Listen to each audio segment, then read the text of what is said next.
Hello everyone, today I am back with another physics problem.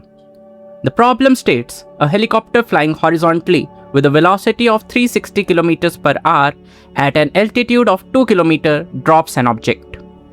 The object hits the ground at point O 20 seconds after being released. We need to find the displacement of point O from the release point, and we are given these 4 options to choose from.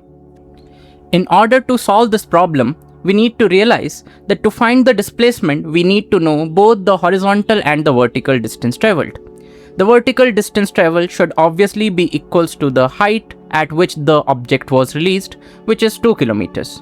To find the horizontal distance traveled, we can use s is equals to ut plus half at square as the equation of motion. Since acceleration in the horizontal direction is 0, we have x is equals to ux into t. We know ux is 360 km per hour, which on conversion becomes 100 meters per second. But we don't know the time it will take to fall to the ground. In order to find that, we'll use the vertical motion. The vertical distance is 2 kilometers, which is also 2000 meters. The acceleration should be acceleration due to gravity, which is 10 meters per second square. Again, using s is equals to ut plus half at square, we'll have 2000 equals to 0 plus half into gt square.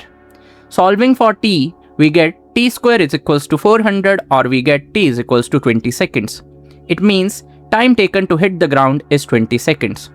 Now, we can put this value in the horizontal distance traveled and we'll be left with 100 into 20 or 2000 meters, which is 2 kilometers as well.